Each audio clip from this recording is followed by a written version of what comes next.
Not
officially our bishop, but he's the acting administrator. I think all of us kind of hope he becomes our bishop. But he's great. You got to know him for a while. Oh, yeah,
I was feeling the same thing listening to Father Paisley, that hello everybody, we're really happy to be here.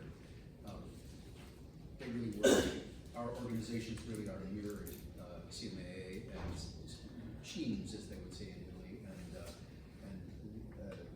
the International Federation of Puerto Cantores. So I want to just talk a little bit about the history of this organization, which I am very pleased to represent. But I wanted to just say that the work of Puerto Cantores here in the United States is just a single word. It's evangelization, that we believe through singing profound sacred music. Young people, like so many of us, got involved in music as young people through sacred music, and we believe that that is the work of Puerto Cantores here in the United States.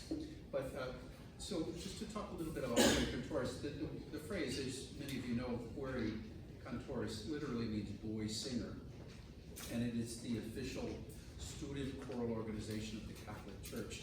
It was founded in France in 1907 as a movement to bring hope and peace through sacred music, and it's grown into an international federation spanning over 40 countries around the globe, encompassing tens of thousands of young singers worldwide on nearly every continent, with the exception of Australia, but we'll get there eventually. There are federations in Asia, in South Korea, in India, in Sri Lanka, Japan, and the Philippines. There are African federations, the Democratic Republic of Congo, in Rwanda, in Burundi, and Madagascar.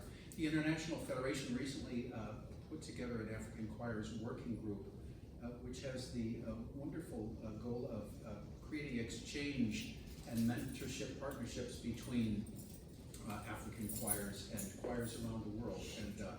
And so our American Federation is very involved with getting partnerships going. And so we are, in Chicago, my treble choir is partnering with a choir in Congo. It's really quite exciting, bringing the world into a smaller reality. There are federations in South America, most especially in Brazil.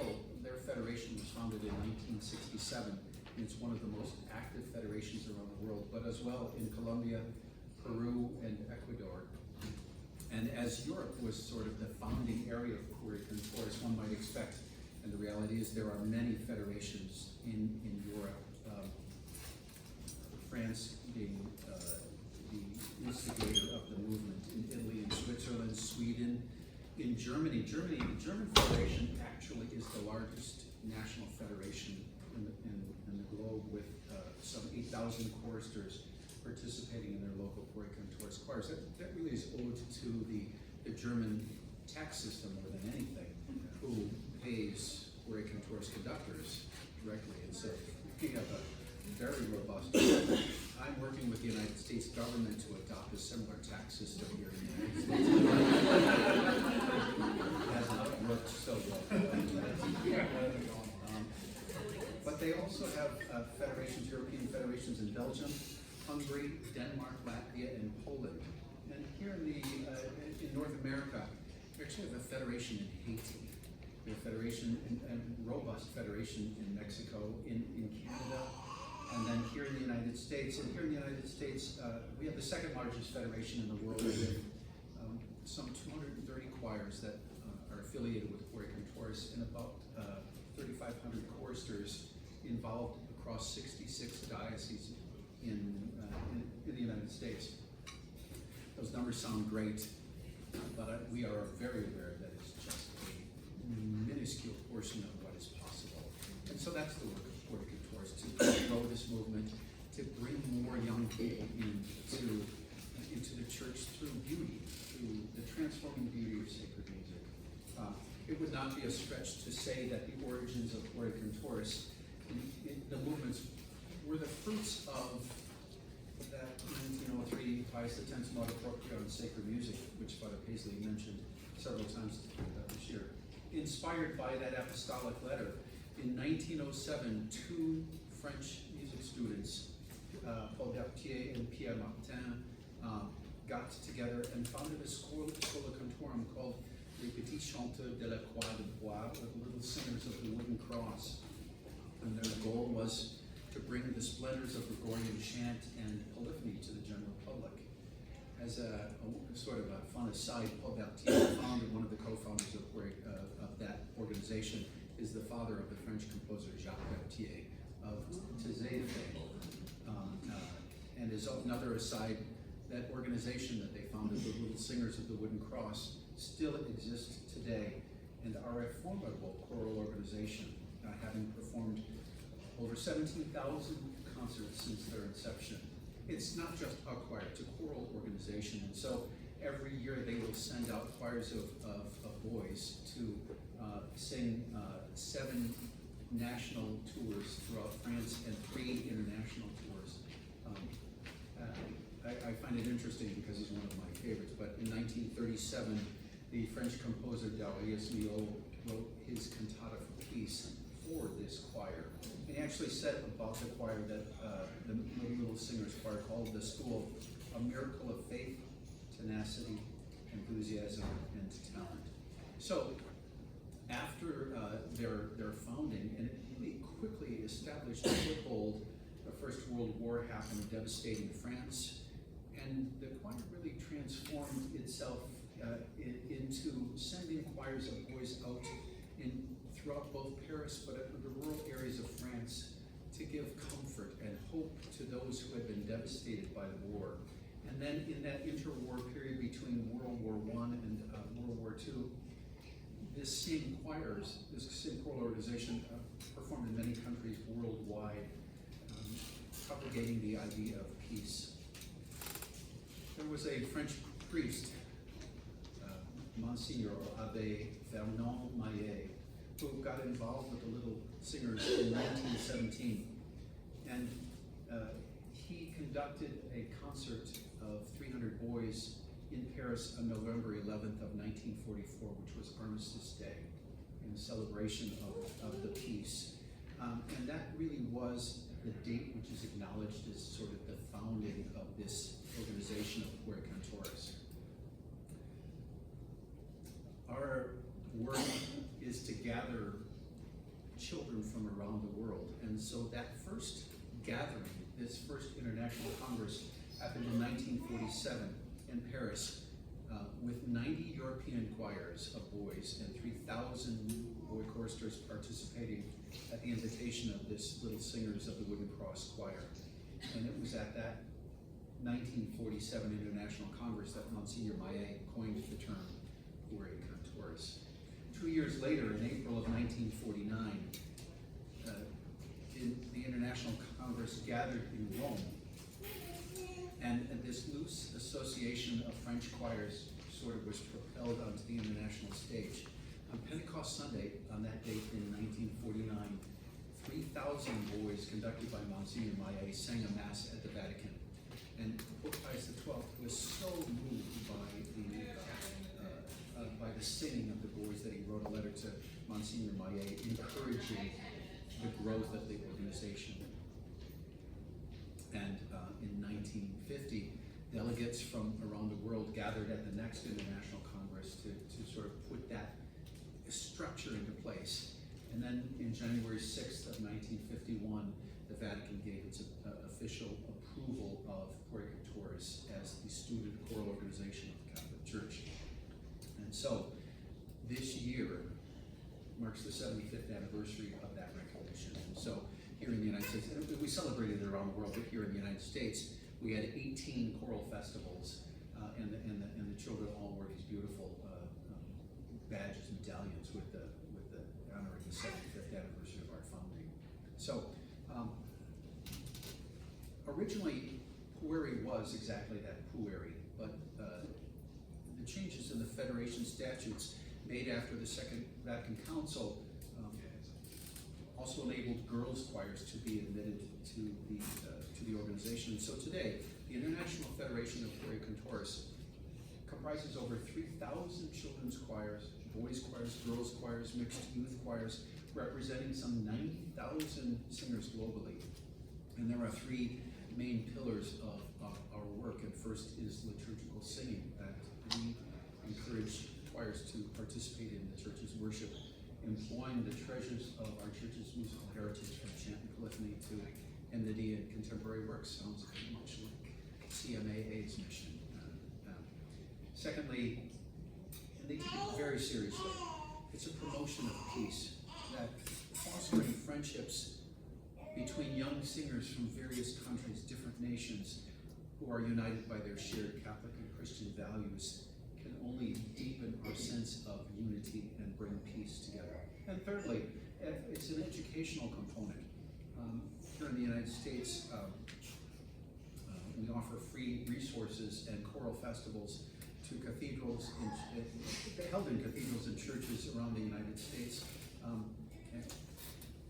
We also have a partnership here in the United States with the National Catholic Educational Association, and every year we put together a series of webinars to train parochial school music teachers in a variety of topics and disciplines.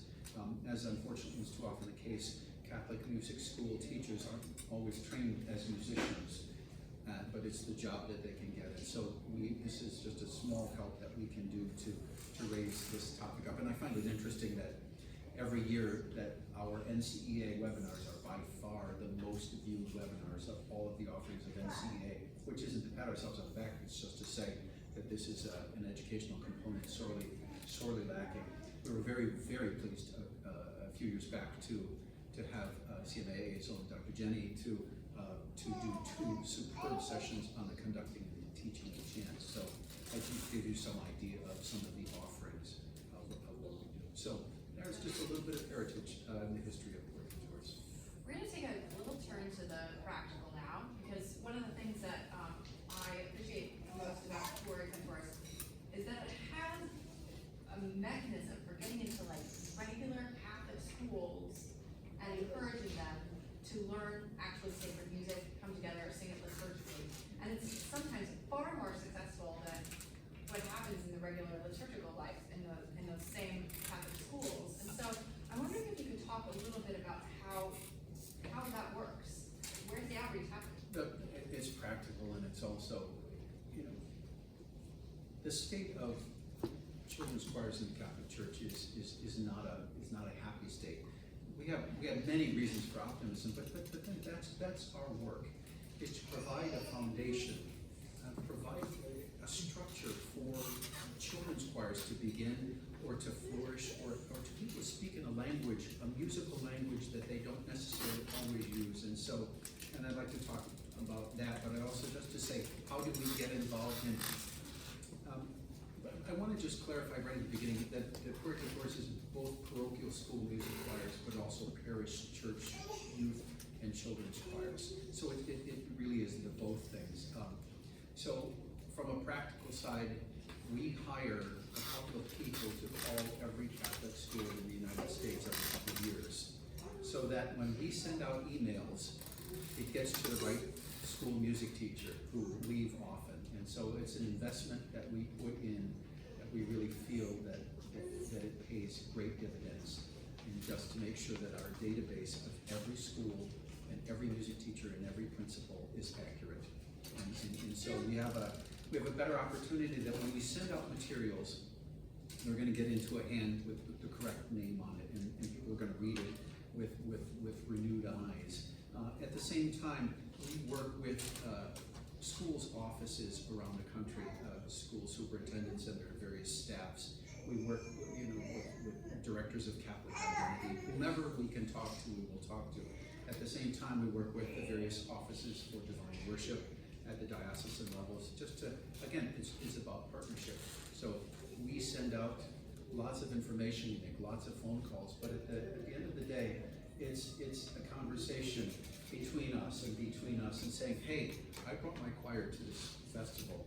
It was fantastic. You should bring yours to the festival. And so it's really, Puerto Rico Tours happens at all of these levels, but at the biggest, it's the grassroots level that has been the most successful, musician talking to musician to grow this work. And so, but what people find when they get involved with the festival, and I talk about that structure, that framework, is that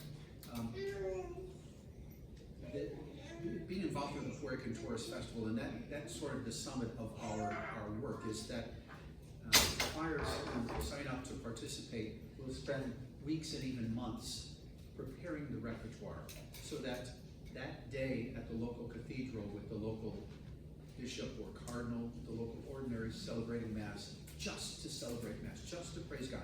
It's not a sacramental, it's not confirmation, it's not First Communion, it's just to praise God. Are moments of great triumph. But so we will sing a Latin ordinary, Greek and Latin ordinary, and so in the last couple of years we've used Mass 11 for the Kyrie Annis or His Factor. We sing Mass 18 for the Sanctus. We sing English proper introit, English proper communio. We will sing, depending on the kind of festival, and we have festivals that are for treble voices from grades 4 through 8 or 4 through 12. We have mixed voice festivals from grades 4 through 12. We have high school festivals, but depending on the repertoire, we're singing serious motets, both accompanied and unaccompanied, both Renaissance and contemporary works. And so, and we also offer, most of this is free resources. We do a lot of our own editions. And so what we're trying to do is make it as easy for choir directors to say, yes, I can come to my festival. We record everything, so we have teaching tools, we have videos on how to teach, etc. So that really is just sort of what we're doing and how we're doing and how we're sort of investing ourselves into the framework of Catholic schools and Catholic parishes. So now, I'd like to pivot to talking about building programs in your own parishes and schools. And you have a better perspective on this because you interact with so many different programs. And I'd like to ask you if you could say, what are the characteristics that you see in those parish or school programs that are the most successful? They come to the festivals prepared, that they have liturgical music that's regularly used, in school masses, those sorts of things. What are structural elements, personnel elements, other things that you see that make them successful? I think there are qualities associated with those programs that are successful. And if I could just say that, not to say that no program is the exact same thing as another program, but if I was going to identify those qualities of successful choral programs, I would say that there are, first and foremost, support structures in place. If it's a parish choir or if it's a school choir, that the pastor's on board and the principal is on board and the choir director and the music teacher is on board and that parents of the children are on board. And so that it's not just a haphazard, well, I'm going to start this choir and I'm going to hope somebody comes to it. But it really is, whether you're starting a program or whether you're just needing to say, my program's flailing a little bit, what do I need to do? Sometimes it is nothing more than just getting everybody together to make sure everybody's pulling together and understanding the value of this reality called the children or youth choir. Can I interrupt there? Yeah. Who is the key person in that you see with the greatest amount of success? Is it the music director who's doing the advocacy? Is it a pastor who really knows that children's choirs don't mean just like posters and, actions and sheets of music? Is it the school administrator? Is it parents asking? Who is the point person on the advocacy for bringing that group of people together? That's a terrific question, but I don't have an answer for that. I think in some places, it's an on-fire pastor who says, I want this. And then they better hope that they can find a musician who is capable and visionary and committed enough to lead it. Sometimes it's the music director who's on fire to make this happen and tries to get everybody else on board. Sometimes it's the parents who gather together. I know a lot of the homeschool realities. The parents are thirsting for these kind of realities for their children.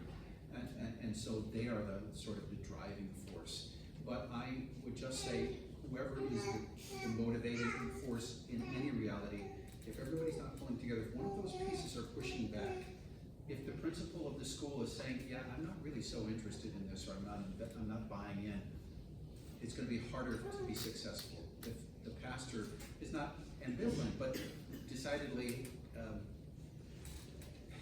was talking with a friend yesterday who said, I want to do this, and the pastor said, yeah, I'm not really, I don't see a need for a children's choir here.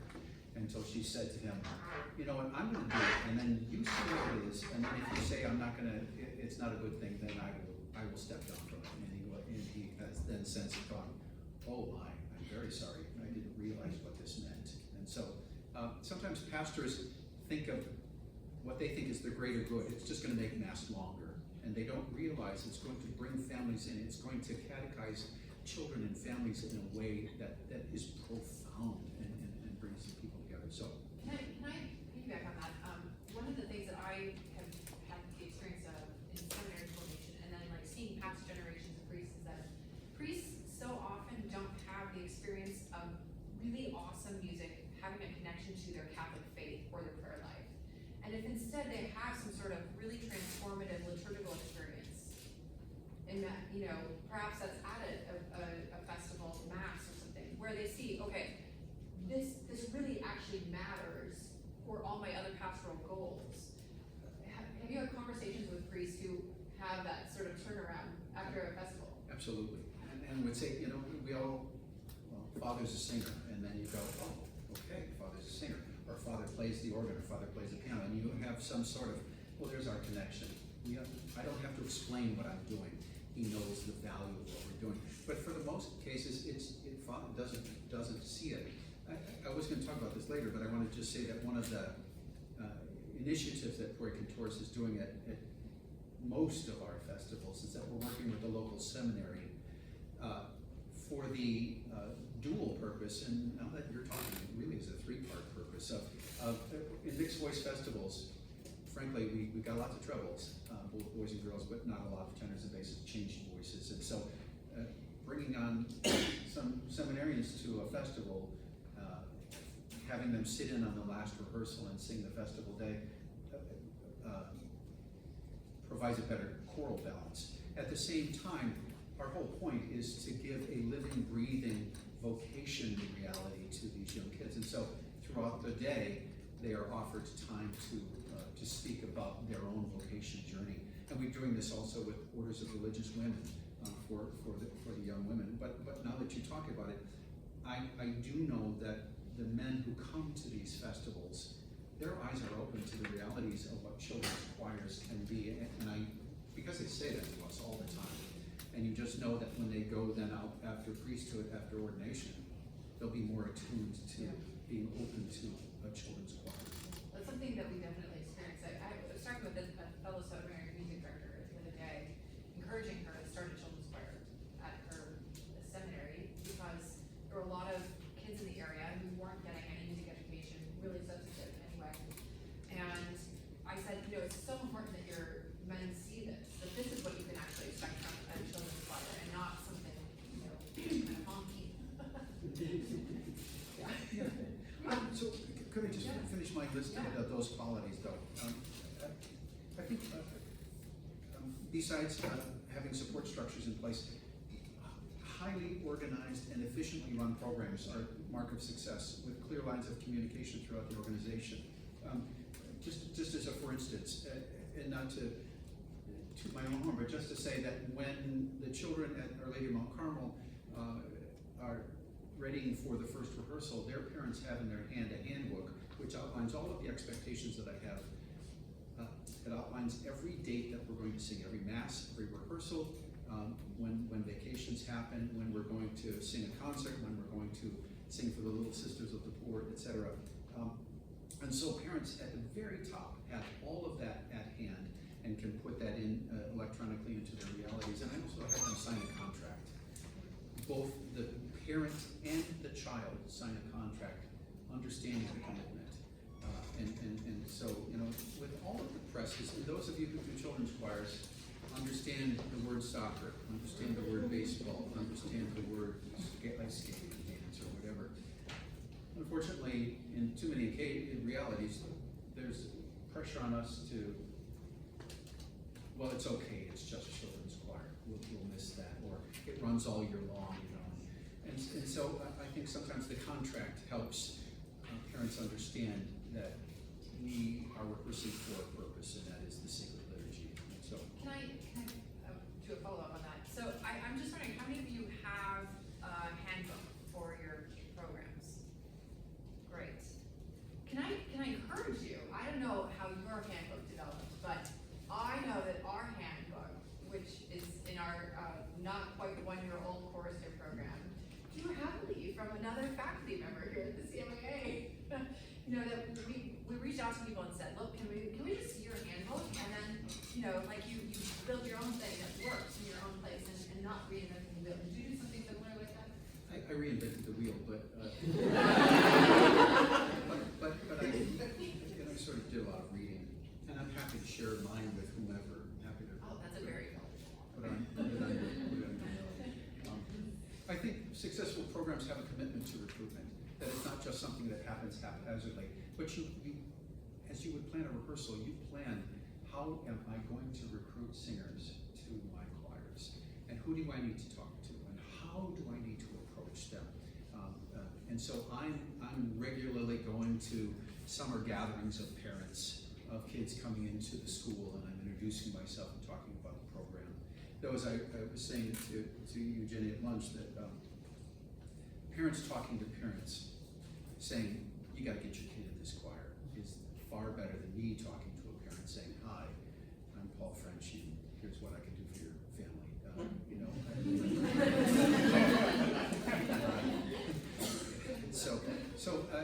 But going to schools, I speak to the kids in the kindergarten class and preschool classes. I will go and work with them a little bit, and so. But I think it just can't be haphazard. You just can't put your shingle up, put the article in the bulletin saying, hey, we've got a children's choir, come and join us. I think that dedicated space and a dedicated space is what I wanted to say next, is that I think there has to be, whether your choir room is your choir room or your choir room is your church, when the children come to rehearse, it has to be ready for them. It has to be set up so that they know that what is going to happen now is going to be a serious period of time to work diligently on the repertoire and for a single purpose, for the glory of God. And at the same time, and then a dedicated space. And what I mean is, like for me, I've been at my parish now for 25 years. On Wednesdays after school, I have my choristers. Grades 1 through 3 have 30 minutes. Right after school, and grades 4 through 8 have 75 minutes.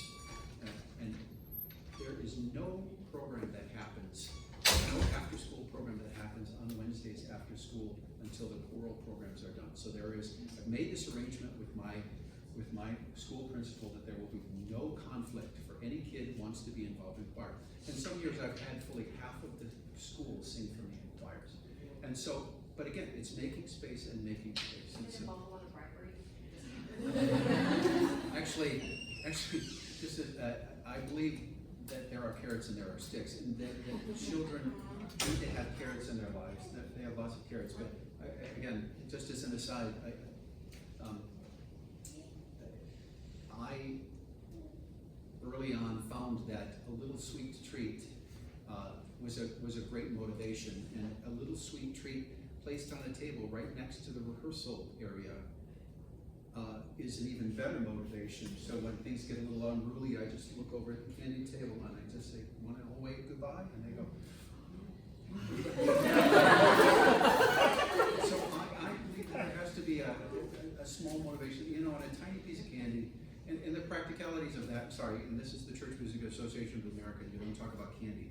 But I have, candy's expensive, and I collect all of the parents give me their Halloween candy, and I freeze it, and I use it the entire rest of the year.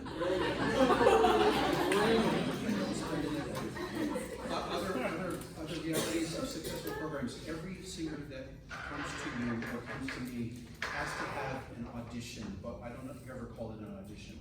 It's called, hey, moms and dad, I'm going to give your son or daughter a free vocal assessment. I'm going to tell you exactly where they are as a young musician.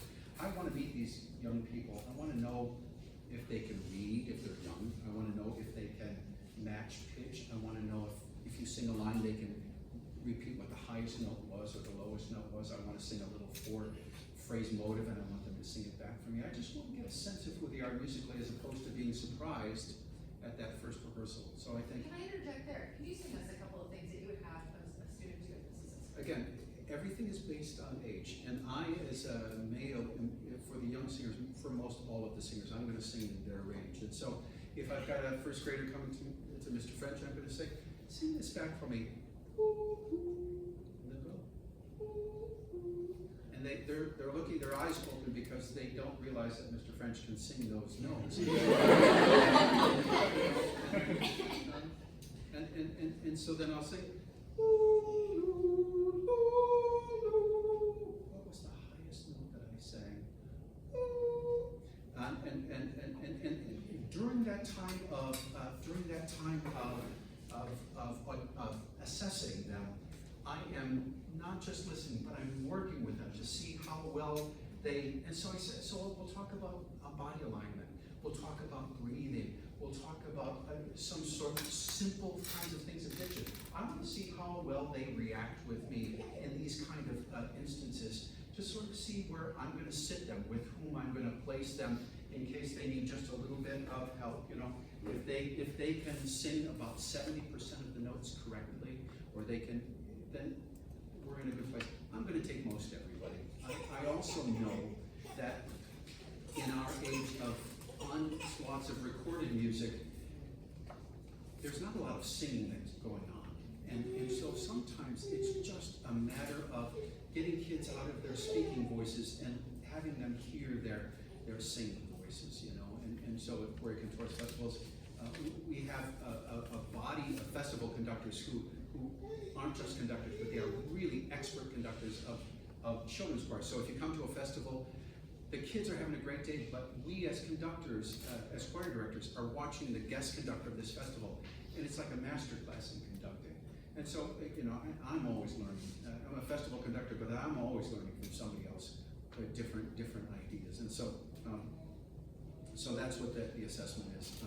I think the successful organization has a decidedly, rehearsals are planned by the minute, from top to bottom. You know exactly what you want to accomplish, and it's not sort of thrown together.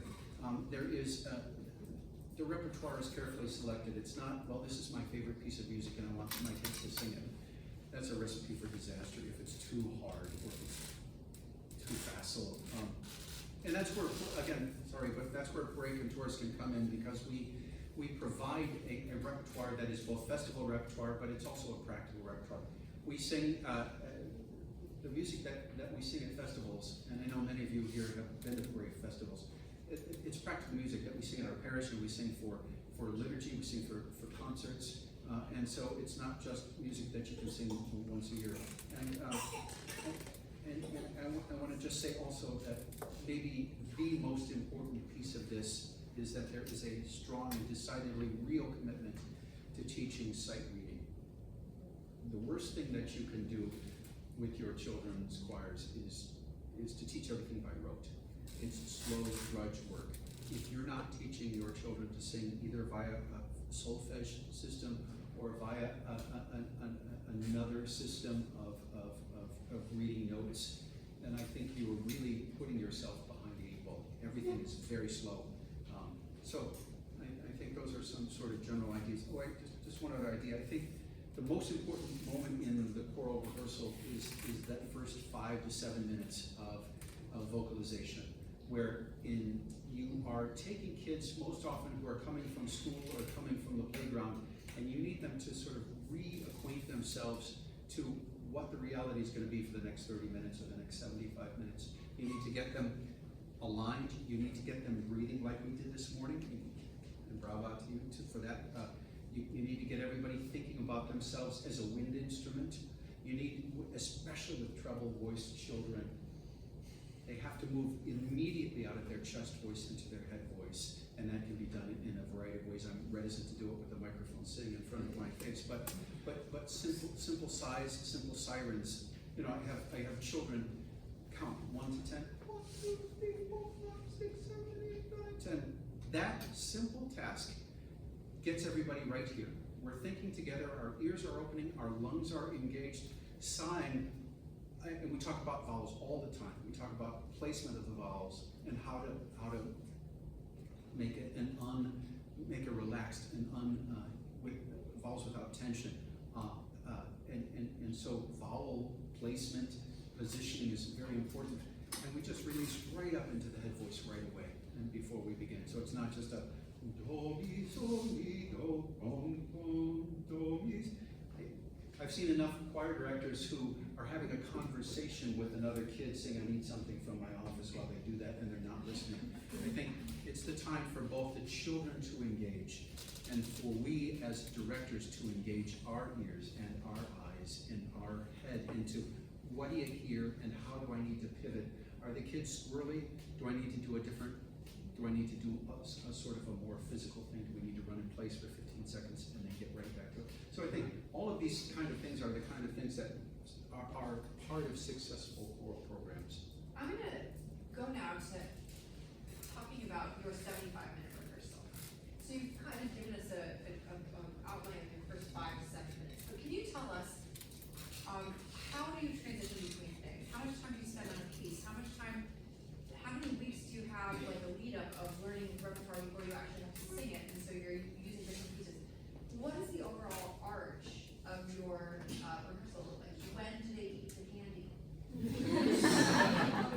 sure. Not before. That's the crux. So the rehearsal is the time, and we have to decide, we have to understand right from the get-go as choir directors, and you all know this, and I know this, that there is never enough rehearsal time ever. And so any wasted time is shame on us for that. And so if you are not writing down the plan, this is what I'm gonna do, these are the warm-ups that I'm gonna do in the order that I'm gonna do them. For me, after that period, that engaged period of vocalization where the kids are just, now they're ready to sing, the first piece in my rehearsal is going to be a familiar piece. We're gonna sing a piece that is gonna make the sound, so that the kids are engaged, they know the work, and all of a sudden, we employ all of those bits that we were just using at the vocalization period. And oftentimes, the vocalization period will include, there's a difficult interval, or it's a difficult passage, and so I'm using that difficult passage as a vocalization in the warm-up as well. So that first piece of music is going to be a piece that they're familiar with, and it's just something that we're going to put a quick polish on. And then after that, we get to something new. And for me, it's an alternation between the new and the familiar and the new. I also think about where sort of tempi are. I'm going to alternate things of slow tempos and fast tempos, so I'm not going to go slow piece, slow piece, slow piece, slow piece, because then the kids just kind of, at the end of the school day, they're just drooping. At the same time, and then so after the vocalization period, we'll spend about 10 minutes on repertoire. And I'm never spending more than 3 minutes on any piece. It's a little bit, and we're moving on. So I'm not going to say we're going to take from measure 1 to fine. I'm going to take this section, and we're going to work on this section, and we're going to go on to something else. And by doing that, you keep your kids very much engaged. And then we go into the sight reading work. I'm of several minds of that, and I want to just sort of say that one of the goals of Puerto Contores in the next few years is to create a resource for choir directors. I have so many friends who have gone through the Voices for Life program in the Episcopal Church. And it's really the gold standard in the Episcopal Church, but it is not a Catholic resource. And so we are working together with some wonderful people to create that resource. We have funding, we just need to get the experts together to put it in place. And so I'm very grateful to the Raskow Foundation for Catholic Activities for supporting this piece of work. And so that will be in place. And so for me, I have written out a series of vocalizations, and so we read them via solfege, and groups will sing, the girls will sing, the boys will sing. I will ask individuals to sing.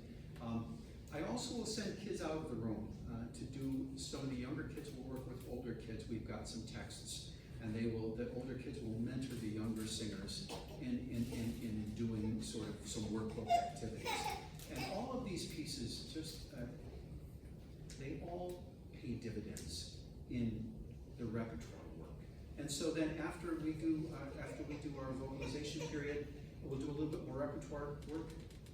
And then I was telling Jenny that there has to be a moment of a diversion.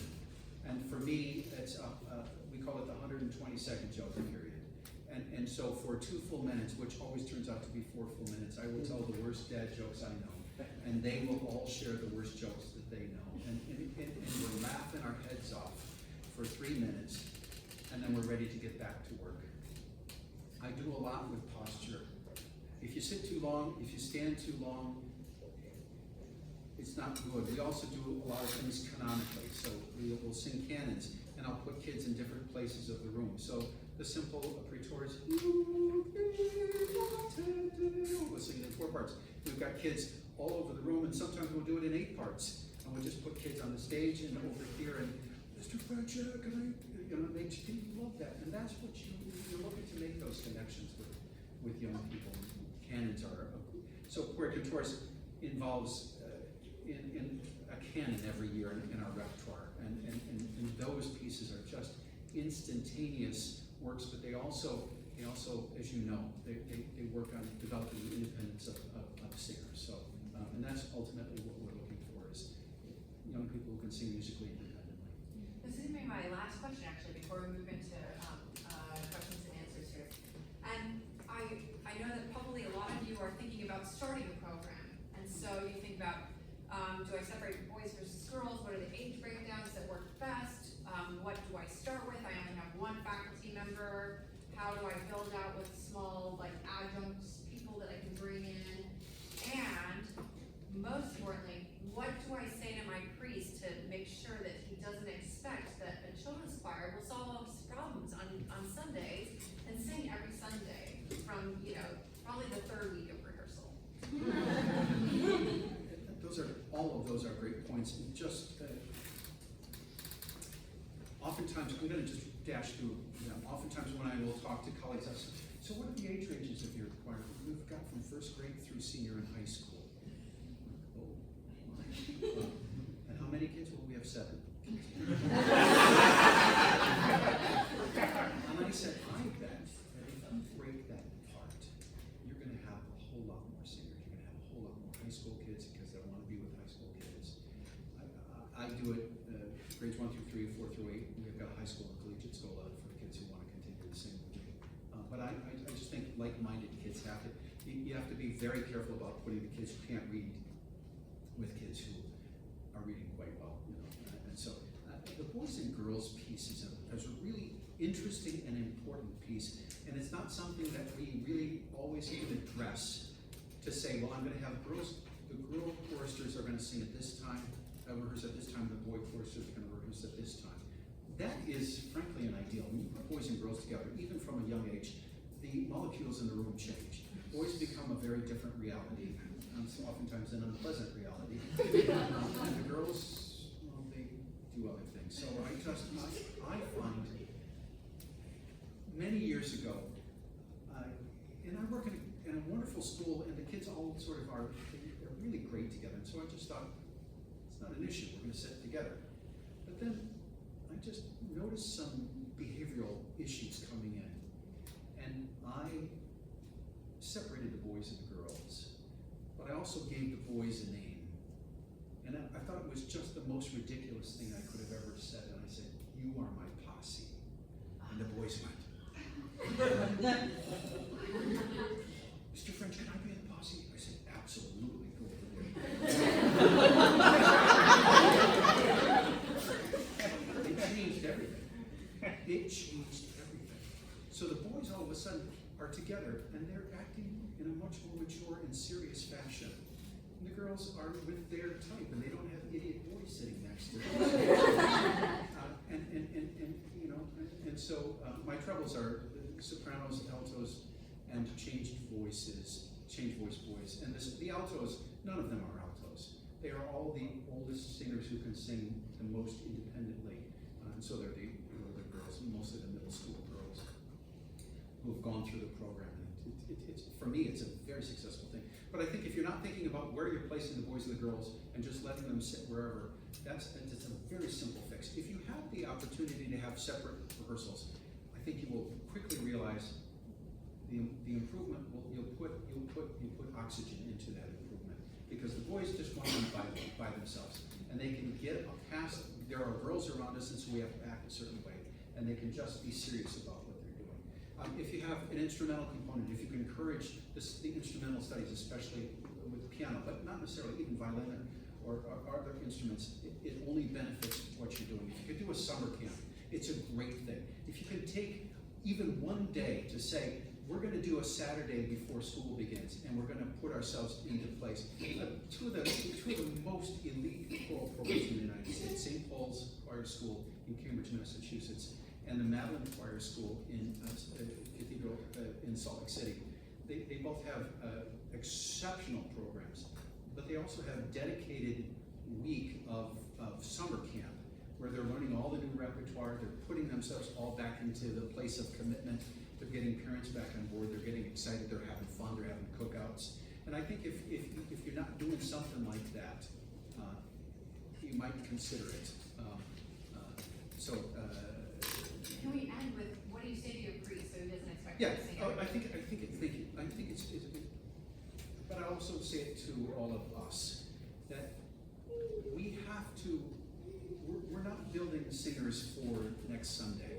We're building singers for the long haul. I think intending to do too much repertoire too soon means you've got to do it by rote and not teach a proper system of how to sight read.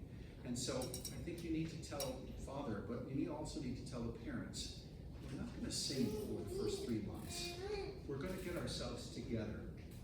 And after you're together, singing, even if you've got an hour rehearsal or whatever you've got, and singing any more than every 3 weeks, you're really putting a lot of pressure on yourself to learn a lot of repertoire. Unless you're an established program and these kids have been singing for you for 8 years, then there's some leeway. But I think you have to be realistic that the goal of your program is to train musicians, young musicians, and not just singers for mass this weekend. That's what I would say to that. Great. We have time for questions. So, first of all, thank you both so much. I'm learning so much. You're both very full of wisdom. So going back to the idea of a handbook, very pro handbook. My question is, how do you address the issue of, because like as teachers, we learned that we need to earn the respect of students by showing them that we do actually enforce our expectations. Like you can give the expectation and then a kid will break it. And it's very important that you show them that you mean what you say by consequences. How do we do that in regard to parent relationships, especially when we're trying to build parent relationships? Because there's the issue of like, for example, at my spring concert, I had 4 of 14 fifth grade elective choir kids missing at the concert. One of them was a parent who told me a month or 2 prior that the kid was going to be absent. And then the other ones just kind of like disappeared for various reasons. So what can you do and what should you do when you're building a program? Those are great questions, and I think so many of us in this room are going, that's our experience as well. I think from several ways you can address this. I think a handbook that really says, here's when we're sitting in the contract that says, I expect you to be a part of this. But I also think that during the course of the year, if you have an absentee without any explanation, and I make it very clear in the handbook, I want to hear from you. If your kid's going to miss, it's a doctor appointment. The only reason I don't want to hear from you is if it's an emergency. Otherwise, just let me know. I said I never want to know why I never want to know why there's an empty seat in my rehearsal room. But if there is, and that happens occasionally where a kid won't be at mass, I'm sending an email or making a phone call that afternoon to the family saying, hey, we missed Charlie at rehearsal today. I hope everything's, or at mass today, I hope everything's okay. And mom and dad's right back on the phone saying, oh, sorry, we forgot we had this or that. I think the more that you hold people accountable, I think all of us have those issues where kids are way overcommitted. And so Julie can only come to half of the rehearsals. I think as much sometimes as we want Julie to sing in the choir, there is a merit for us to say, I think there's a benefit for you to help your child know that there are priorities in life. And by doing everything partially is not nearly important as doing everything fully. And so I have had those unfortunate conversations where I've had to tell parents, because of hockey, because of soccer, because of dance, because of drama, whatever, your son just can't commit to rehearsals regularly. And so I will welcome him back with open arms when his schedule changes, which is for right now, I think it's best if he sits down so that you're really not, because what's the unspoken to the other kids? Well, he only has to come occasionally, but I have to come every week. I think also that, when we think about the basketball season is here, and the football season is here, and the baseball season is here, and the soccer season is here, the choral season is here. And parents say, well, it's a long season, you could miss a few, it's no big deal. I think the reality is to help parents impart on them that this really is like, this is musical study. It's like piano lessons. you don't just take it for a little bit and then go on to something else. It really is a concerted period of work. And, but those are difficult, especially on concert days when, fully a third of your choir doesn't show up. It's so deflating, but I think it's all of the work leading up to that moment, and really holding parents accountable, and it really is holding the parent accountable. That's really the task. If I could add something, I think incentivizing kids to help their parents realize these things is also really great. And something like a point system that's present in Voice for Life really goes a long way. You get a certain amount of points for coming to rehearsal on time and with all your materials, and you get a point deduction if you are late or are missing some of your materials or you didn't do all of your homework. I saw this story the other day. Again, we can't always deal with like external motivations, but sometimes they help access internal motivations for our students and also help the student motivate their parents, which is really a lot of also the problem we have in catechetical programs, but also core programs. I saw this story the other day about this person this director of religious ed who made massports, and it looked like a passport, and he got a stamp at it, mask, and like it was like super motivational for the kids. But like those point systems really do something. Yeah, so do you have any ideas on how to,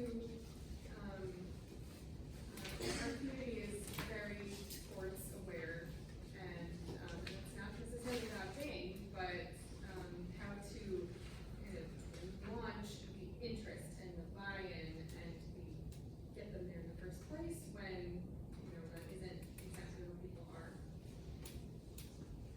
I think partially it's what I said, making space and making space.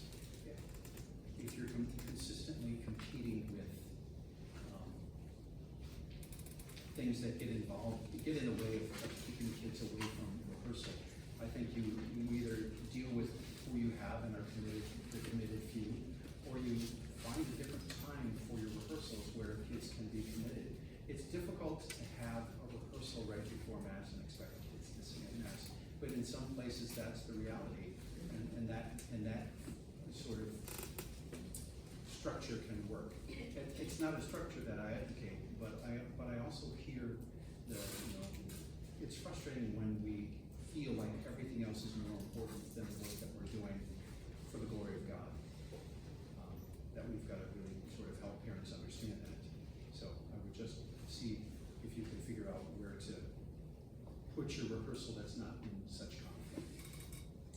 I'm sorry that I have to shut down questions, or we will be late for rehearsal. So thank you, Paul. And I know that Paul will be happy to receive questions outside of this context and answer them. Anyone can really, do you want to Paul bridge this quickly?